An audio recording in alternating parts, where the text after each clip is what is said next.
안녕하세요. 오종혁 국어선생님입니다. 자, 오늘은 현대소설 이선의 티타임을 위하여라는 작품을 공부하겠습니다. 다소 낯선 작품입니다. 그래서 요즘 경향이 이렇게 알려지지 않은 참신한 작가 이런 분들이 나오는 것 같아요.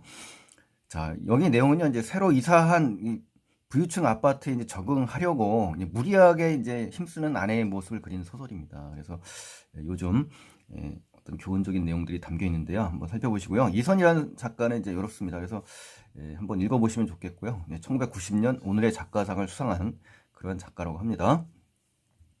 자, 내용을 한번 가시겠습니다. 내용에 가시면요. 이제 아파트에 이사 오더니, 그러니까 이제 사건이 하나 나온 거는 이제 바로 소설에서 아파트에 지금 이사를 새로 온 거예요. 대접이 달라지네. 그러니까 이제 뭔가 좀 좋은 곳으로 좀 이사 온 느낌이 들죠. 웬 밤참이야 라고 하는 거죠. 그쵸? 그러니까 아파트에 새로 이사 오고 밤참을 누군가가 전달을 해주고 있네요. 밤참이라는 것은 야식을 말한다고 흔히. 근데 이거 자몽 아니야? 자몽. 야식을 이제 자몽으로 내온 거네요.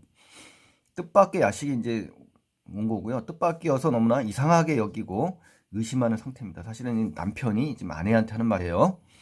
글쎄, 오늘 은행에 갔다가 잡지를 봤는데 티타임에 곁들이는 간식이 화보로 나와 있다. 그러니까 잡지 화보를 보고 나서 아내가 이거를 가져온 것 같아요. 티타임에 곁들이는 간식 이런 것들. 하마터면 창피당할 뻔했지 뭐예요. 티타임이면 그냥 차만 마시는 줄 알았거든요. 라고. 그쵸? 근데 간식이라는 이런 것이 이제 첨가가 된다는 거죠. 그래서 좀 사왔는데 우리 식구들도 좀 맛을 봐야겠기에 가져왔어요. 라는 거예요. 그러니까 아내가 티타임에 사용할 간식을 이제 사온 거죠. 자몽을. 그리고 미리 밤참으로 가족들에게 지금 자몽을 지금 제공하는 겁니다. 그래서 여기서는 이제 어떤 내용을 정리하셔야 되냐면요. 화보는 아내로 하여금, 그쵸? 이 은행에 있는 잡지 화보는 아내로 하여금 어떤 매개자 역할을 한 겁니다. 그래서 삶에 대한 어떤 모방 심리, 그쵸? 모방 심리를 자각하게 하여 티타임을 갖겠다고 이제 결심하게 하는 소재다. 아, 여기서는 이제 여기서 잘못됐네요. 티타임을 갖겠다고 하는 소재가 아닙니다. 왜냐면은 화보는 아내로 하여금 티타임을 더욱 그럴듯하게, 그쵸? 그럴듯하게 준비하고 싶다는 마음을 먹게 하는 소재입니다. 그러니까 티타임은 화보를 보기 훨씬 이전부터요. 티타임을 준비해야겠다는 생각을 가지고 있는 겁니다. 그래서 조심하셔야 됩니다. 출제가 됐는데요. 뒤에 보면은 티타임을 준비하겠다는 생각을 이미 갖고 있다는 것을 확인할 수가 있습니다. 여기까지는 모르지만 바로 뒤에 나오네요. 이제 그런데 왜 하필 자몽이야 그랬거든요. 왜 자몽을 사왔냐라고 이제 남편이 묻는 장면이에요. 그래서 귤, 사과는 흔해서 잘 안 쓰나 봐요. 화보에 없더라고요. 그렇죠? 말로만 듣던 키위가 많았지만 생긴 모양이 좀 고약해서 손이 안 가요. 바나나는 낱개로는 안 파는지 몸통 그대로 있잖아요. 그래서 비싸서 안 샀어요. 뭐 얘기고 딸기 포도도 비싸다. 뭐 이런저런 이유를 좀 쭉 열거를 하고 있는 거예요. 그래서 안 사왔다. 그래도 자몽이 값이 만만하고 저렴한가 봐요. 자몽이. 그리고 또 먹음직스럽고 모양도 좋아요. 라는 겁니다. 그러니까 자몽을 선택해서 사온 이유를 이제 구체적으로 남편에게 좀 답변하는 그런 말하기입니다. 한동안 농약이 검출되었다고 텔레비전에 왕왕이라는 것은 이제 큰 소리로 이제 떠들썩하다는 얘기죠. 그래서 당신은 듣지도 보지도 못했단 말이냐라고 하면서 핀잔을 주는 장면입니다. 그러니까 농약 문제로 시끄러웠는데 왜 굳이 자몽을 사왔는지 도저히 이해가 안 된다라는 이 남편의 의아함, 그렇죠? 서술자입니다. 의아함이 지금 담겨 있는 말하기입니다. 그래서 그래도 이쪽 동네라고 하는 것은 저쪽 동네도 있다는 얘기죠. 그러니까 자신이 거주 중인 아파트가 위치한 동네를 가리키는 거고요. 이쪽 동네와 저쪽 동네를 구분하는 걸로 봐서 지역 간 격차를 드러내는 대사고요. 아내가 공간을 이분법적인 사고로 구분한다. 즉 흑백 논리다. 양자택일의 사고를 가지고 있다라는 것을 우리가 이 대사를 통해서 알 수가 있는 겁니다. 그래서 대화를 통해서 인물의 어떤 성격이나 가치관, 심리를 파악하는 걸 뭐라고 했죠? 우리 간접 제시라고 했잖아요. 그렇죠? 간접 제시, 장면 제시, 극적 제시 이렇게. 다른 동네라면 몰라도 이쪽 동네에서 구입한 자몽이라면 문제가 없다라고 이미 말을 하는 겁니다. 네, 참. 저쪽 동네에서 사면 농약이 있고 이쪽 동네에 사면 농약이 없는 거야? 라고 이제 계속해서 불만의 어투로 좀 이야기하는 겁니다.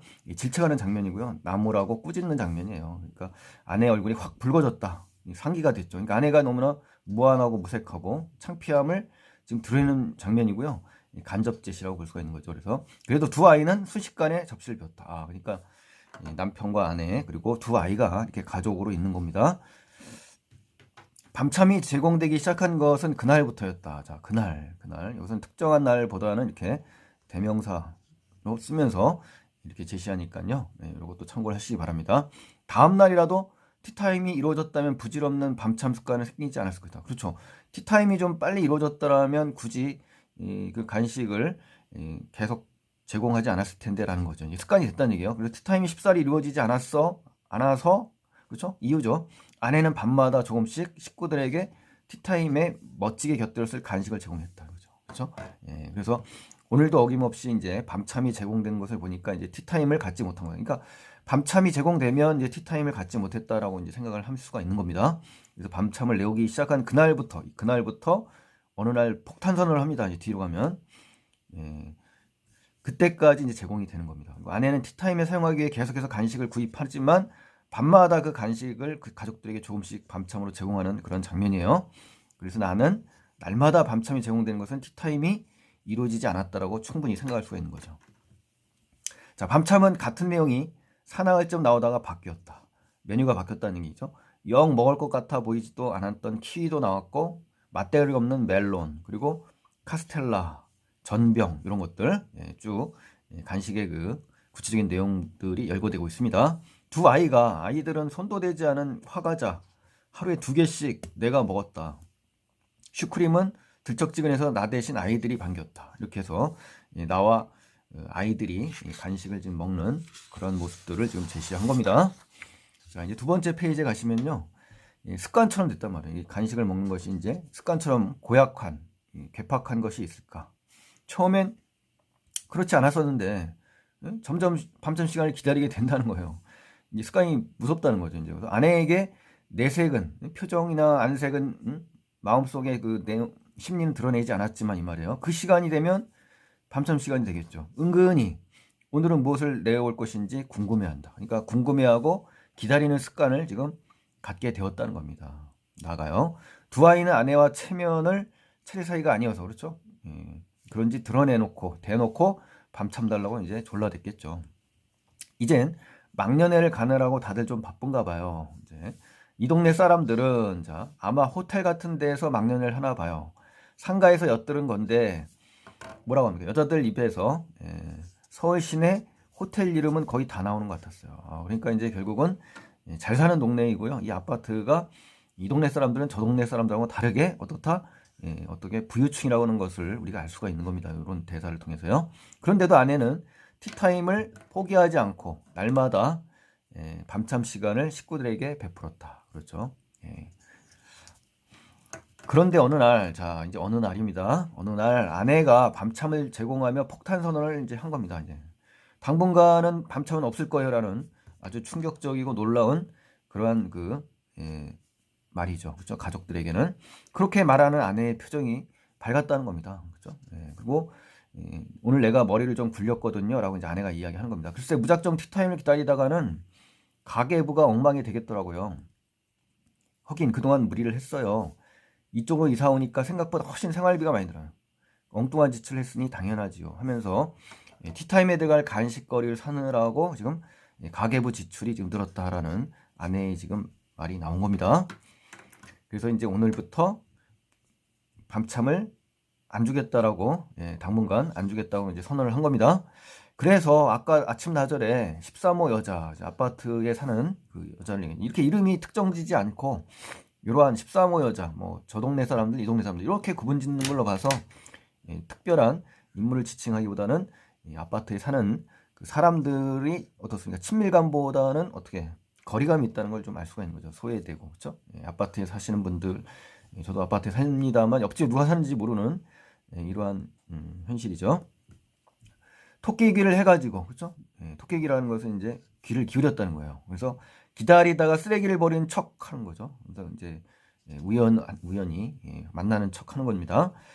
아유, 내 꾀가 맞아 떨어졌어요. 라고 하는 거예요. 우연히 마주친 척 깜짝 놀라면서 반가워했더니 그 여자가 냉큼 티타임을 꺼내더라고요. 그러니까 티타임을 꺼낸다는 건 티타임을 갖자는 거죠. 그러니까 이제 새로 이사 왔으니까 서로 얼굴을 안면을 터야 될 거 아닙니까? 그런 얘기입니다. 그래서 우연히 내 꾀라는 건 이제 아내가 우연히 이 여자를 만나기 위해서 기다리다가 쓰레기를 버린 척하면서 만나는 거죠. 그런 게 이제 꽤요.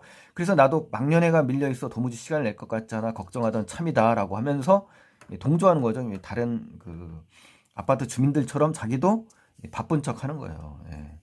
내숭을 떨었더라고요. 내숭입니다, 그게. 그래서 막년회도 안 나간다면 시시하게 볼 것 아니에요. 시시하고 무시할 거 아니에요. 막 이렇게 그런 그 어떤 마음 때문에, 경쟁심 때문에 이렇게 지금 둘러대는 겁니다. 어쨌든 당분간 마음 편히 쉴 수 있겠어요. 적어도 올해는 말이에요라고 하면서 내숭을 떠는 장면이에요. 자, 여기까지 이제 정리를 하셔야 되는데요. 중요한 부분입니다. 그래서 첫 번째, 아내가 13호 여자의 동태를 좀 살피고 있죠. 그래서 중산층으로 편입기회인 티타임을 언제 할지 몰라서 지금 답답했기 때문에 지금 동태를 살피는 거예요. 그래서 우연을 가장한 거죠. 그래서 13호 여자를 만나서 드디어 이 티타임 시기에 대한, 언제 가질지에 대한 대화를 유도하게 된 겁니다. 세 번째, 언제 있을지 모를 이 티타임 때문에 간식을 사느라 불필요한 지출이 너무 들었잖아요. 그래서 가계부가 엉망이다, 뭐 이런 얘기를 했는데요. 자, 네 번째, 아내가 티타임을 아파트 주민들과 교류합니다. 그래서 중산층의 삶으로 편입될 수 있는 기회, 바로 요거를 노리는 것이 바로 아내의 생각인 겁니다. 그럼 다섯 번째, 불필요한 지출이 늘자 티타임 시기가 확정되지 않은 것에 너무 답답하니까 우연을 가장한 거다, 이렇게 이해하시면 되겠고, 여섯 번째, 아내가 막년회가 밀려 있다고 거짓말을 하죠. 그러면서 욕망의 매개체인 아파트 주민들, 이에 대한 경쟁 심리, 그러니까 이걸 기억하셔야 돼요. 거짓말을 한 이유는 경쟁 심리 때문이다, 이렇게. 또 일곱 번째, 아파트 주민들이 막년회로 바쁘다는 얘기를 엿들었잖아요. 그리고 13호 여자에게 아내도 막년회가 밀려있다고 지금 거짓말을 한 겁니다. 자, 주민들이 아내로 하여금 모방 심리를 불러일으켜서 간접화된 욕망을 가지도록 하는 매개자에 해당되는 겁니다. 자, 이것은 이제 문제 보기에 나온 걸 지금 이렇게 써놨는데요. 이 말은 이겁니다. 이게 모방 심리, 주변 사람들의 모방 때문에 욕망을 갖게 됐고, 그것이 바로 매개자 역할을 한 거다, 이렇게 생각하시면 되겠죠. 그래서 아내는 이들에게 얕보이고 싶지 않은 겁니다. 무시당하거나 시시해 보이지 않고 싶어서 경쟁 심리가 지금 가지고 있다는 아내의 심리를 정확하게 파악하시는 것이 중요합니다. 자, 당분간 밤참이 제공되지 않을 것이라는 사실에 서운했어요. 누가? 내가. 그렇죠? 나도 아내처럼 개운해지는 기분이 들었다. 개운하다. 아주 시원하다는 얘기인데요. 나는 밤참이 제공되지 않아 서운했지만 아내의 무거운 마음을 생각하니 안타까웠다. 안타까운 게 아니라 개운했다니까요. 이렇게 개운한 겁니다. 자, 두 번째, 어느 날 아내는 당분간 밤참은 없을 것이라는 폭탄 선언을 했죠. 그래서 나는 서운해했고 밝은 표정으로 당분간 불필요한 지출이 줄겠다는 아내의 말에 어떻습니까? 동조하는 그런 개운함을 느낀 겁니다. 동일시된 거예요. 자, 그 다음에 중간 부분의 내용을 좀 보시겠습니다. 얼마 후 나는 티타임을 갖자고 술에 취해 복도에서 난동을 부렸대요. 그러니까 여기서는 이제 서술자입니다. 남편이에요. 술에 취해가지고 이제 난동을 부리고요. 며칠 뒤 아내는 갑작스럽게 티타임을 갖게 된 겁니다. 그러니까 복도에서 난동을 부렸으니 어떻겠습니까? 주변 사람들 많이 알았겠죠. 어쨌든 기어이 티타임을 갖기는 했군.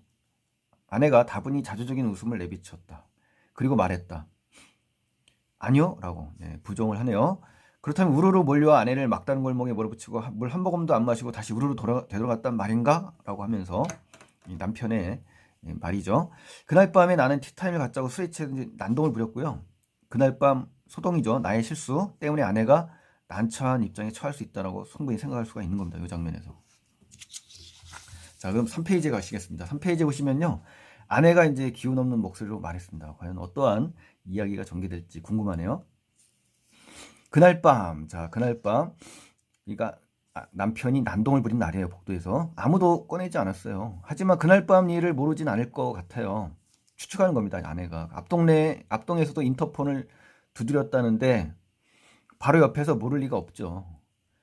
그러니까 모두 시치미를 떼고 있는 게 분명해요. 그러니까 여기저기 이제 남편이 이제 난동 부리면서 인터폰도 두드리고 막 그랬다는 겁니다. 이제 티타임을 갖자라고 하면서 술 취해가지고요.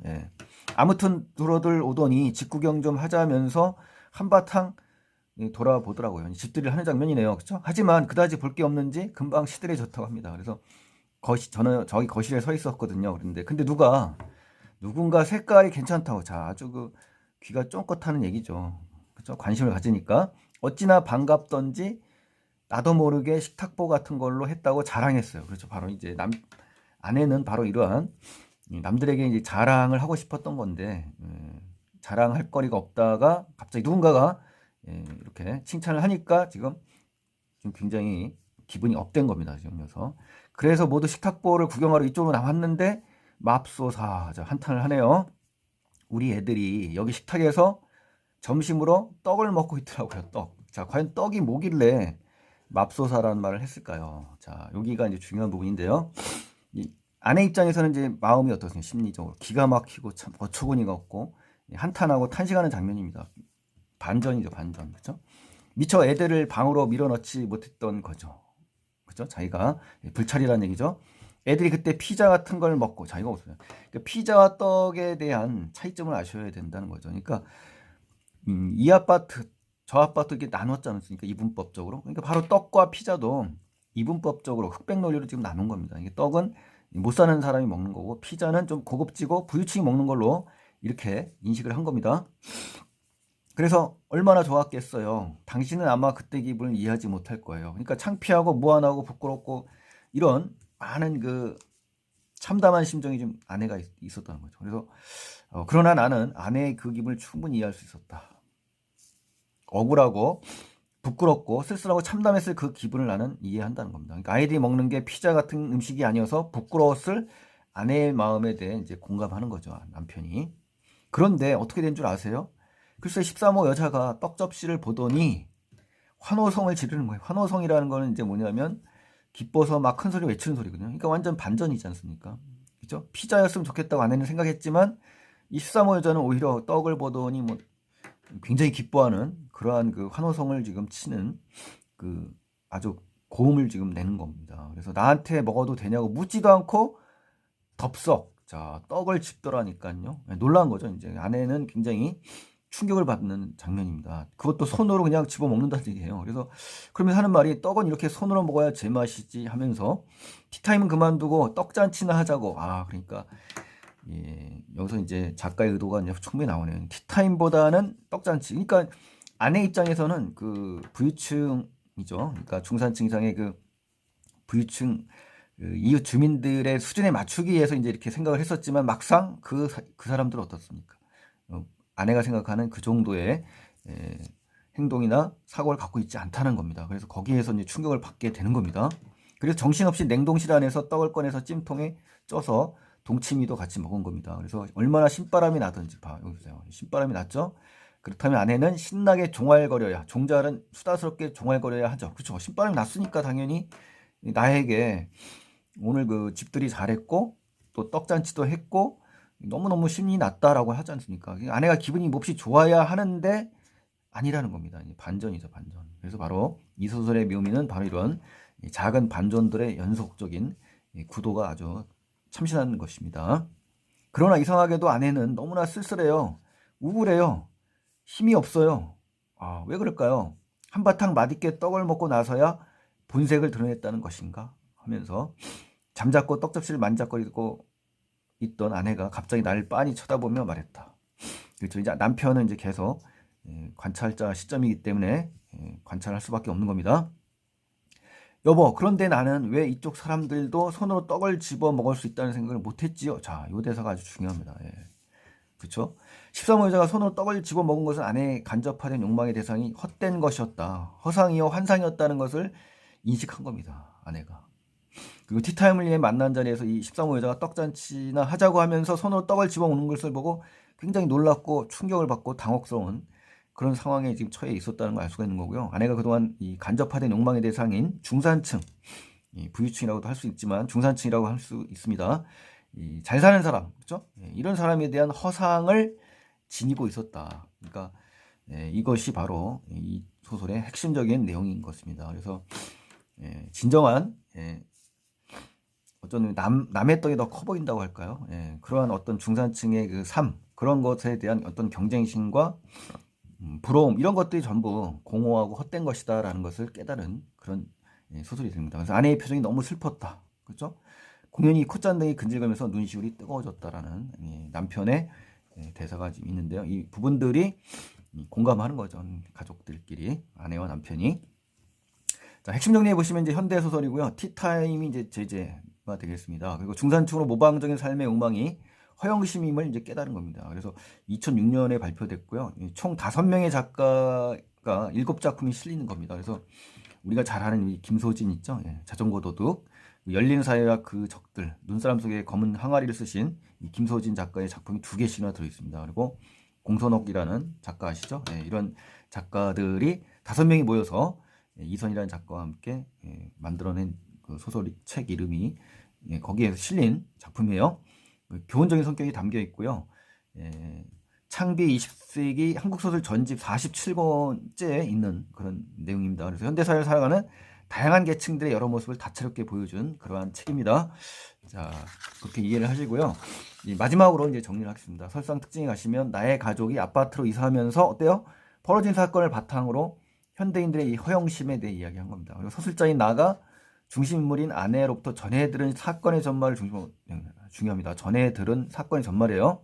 아내 역시 아파트 주민을 매개로 중산층으로 삶으로 편입되고자 하는 간접화된 욕망을 지닌 겁니다. 그리고 아내는 공간을 어떻게 나눈다?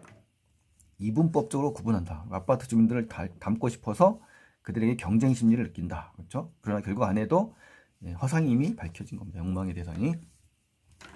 자, 전체 줄거리를 이제 하겠는데요. 이제 줄거리를 좀 보셔야 이 소설이 더 윤곽이 드러날 것 같아서 한번 보겠습니다. 첫 번째, 아내는 아파트로 이사한 후에 주민들의 삶을 동경합니다. 그래서 그들과 참 교류할 수 있는 기회를 마련하고자 하거든요. 두 번째, 티타임을 하자는 이웃의 말을 들은 아내가 그날부터 어때요? 그럴듯한 티타임을 준비하기 위해서 식기류나 온갖 간식을 마련하는 겁니다. 그리고 세 번째, 티타임은 계속 연기되고 아내는 굉장히 불안에 떨면서 전전긍긍, 노심초사하는 그런 상황에 처해 있습니다. 그리고 그러던 중 옛 친구들을 집으로 이제 초대합니다. 술을 마시며 집들이를 하던 날, 나는 남편이죠. 술에 취해 복도로 나가서 이웃들에게 티타임 하자고 난동을 부립니다. 실수를 한 거죠. 그날 이후 아내는 이웃들과 어울리는 것이 좀 힘들어지겠죠. 나를 원망을 했습니다. 그래서 어느 날 출근한 나는 아내로부터 갑작스럽게 티타임을 위해 이웃들이 집에 방문하겠다는 전화를 받습니다. 그래서 6번째, 퇴근했을 때 기운이 빠져있는 아내로부터 티타임 대신 뭐요?